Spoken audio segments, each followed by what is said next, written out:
بڑی معذرت کے ساتھ برا مت ماننا، میں عورتوں کو کوسنے نہیں بیٹھا، لیکن اپنی بہنوں سے بہت درد دل کے ساتھ پوچھنا چاہتا ہوں، اے خاتون جنت کی کنیزوں، کیا مردوں نے ہی صرف جنت میں جانا ہے؟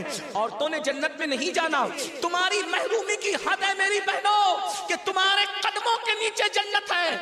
اللہ کے رسول فرماتے ہیں الجنت تحت اقدام الامہات، جنت تمہاری ماؤں کے قدموں کے نیچے ہے، لیکن ساتھ ہی حضور نے یہ بھی فرمایا کہ میں نے جہنم میں سب سے زیادہ اگر کسی کو دیکھا ہے تو عورتوں کو دیکھا ہے۔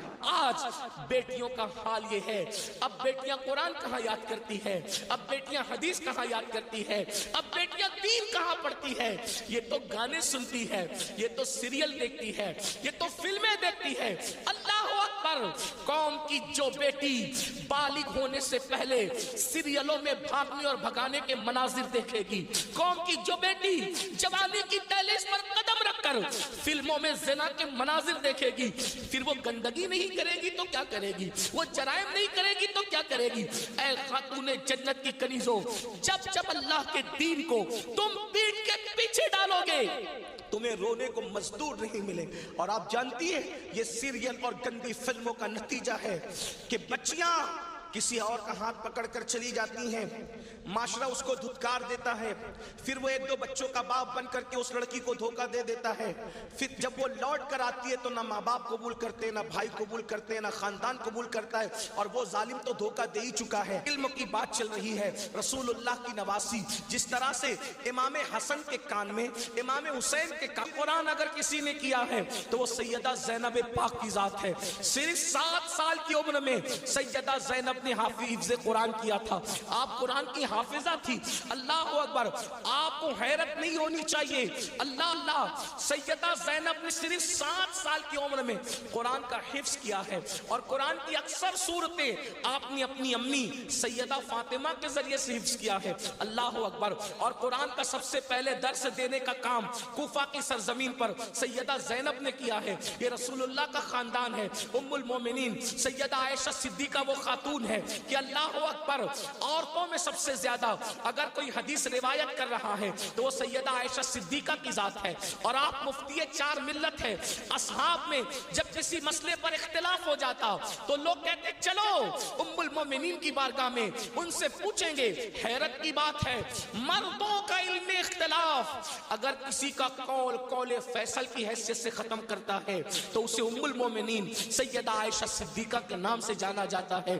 یہ علم ہے، یہ عورتوں کے پاس علم ہے۔ اسی طریقے سے اللہ اکبر، امام جعفر صادق کی بہو ہے، امام جعفر صادق کی بہو ہے، یعنی امام حسین کے خاندان کی بہو اور امام حسن کے خاندان کی بیٹی، ان کو دنیا نفیسۃ العلم کہتی ہے، اور ان کو نفیسہ مصری بھی کہا گیا ہے۔ یہ اپنے شوہر کے ساتھ مدینہ منورہ سے ہجرت کر کے مصر آ گئی تھی، اور جب مصر آئی ہے اور امام جعفر صادق کے علم کی خیرات جب بانٹنے کے لیے بیٹھی ہیں تو میری بہنوں آپ کو حیرت ہوگی، حضرت نفیسۃ العلم جسے نفیسہ مصری کہتے ہیں، جب پردے میں بیٹھ کر لوگوں کو قرآن و حدیث کا علم دیتی تو پردے کے پیچھے بیٹھ کر علم حاصل کرنے کے لیے مجتہد مطلق حضرت سیدنا امام شافعی جیسے لوگ آیا کرتے تھے اور ان سے علم حاصل کیا کرتے تھے۔ یعنی ہمارے یہاں اسلام میں عورتیں ایسی تھی کہ اتنے بڑے بڑے مرد جو ہے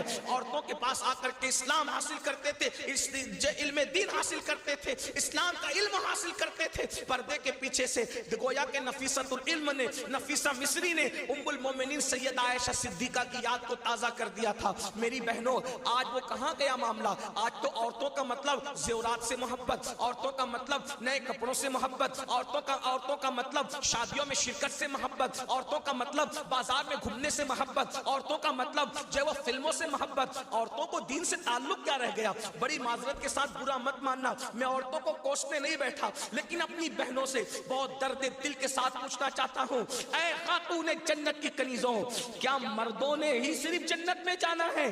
عورتوں نے جنت میں نہیں جانا؟ مجھے بتاؤ کیا کر رہی ہو اپنے دین کے لیے، کیا کر رہی ہو اپنے اسلام کے لیے؟ تمہاری محرومی کی حد ہے میری بہنوں کہ تمہارے قدموں کے نیچے جنت ہے۔ اللہ کے رسول فرماتے الجنت تحت اقدام الامہات، جنت تمہاری ماؤں کے قدموں کے نیچے ہے، لیکن ساتھ ہی حضور نے یہ بھی فرمایا کہ میں نے جہنم میں سب سے زیادہ اگر کسی کو دیکھا ہے تو عورتوں کو دیکھا ہے۔ مجھے بتاؤ، آج نماز سے کوسوں دوری، مذہب سے کوسوں دوری، اس لیے جامعۃ المصطفیٰ کا قیام اس لیے عمل میں آیا ہے تاکہ بھولے ہوئے سبق کو یاد دلایا جا سکے، بھولے ہوئے سبق کو یاد دلایا جا سکے، بچیوں کو علم کا زیور دیا جا سکے، بچیاں علم حاصل کریں، پرانا دور دہرائیں، پرانی تاریخ یاد دلائیں۔ لوگ کہتے ہیں تاریخ اپنے آپ کو دہراتی ہے، دنیا آج کہہ رہی ہے بیٹی بچاؤ بیٹی پڑھاؤ، 1450 سال پیچھے ہے دنیا اسلام سے، دنیا آج کہہ رہی ہے بیٹی بچاؤ بیٹی پڑھاؤ۔ میرے نبی نے 1450-1500 سال پہلے بیٹی بچا کر بھی بتا دیا اور بیٹی پڑھا کر بھی بتا دیا۔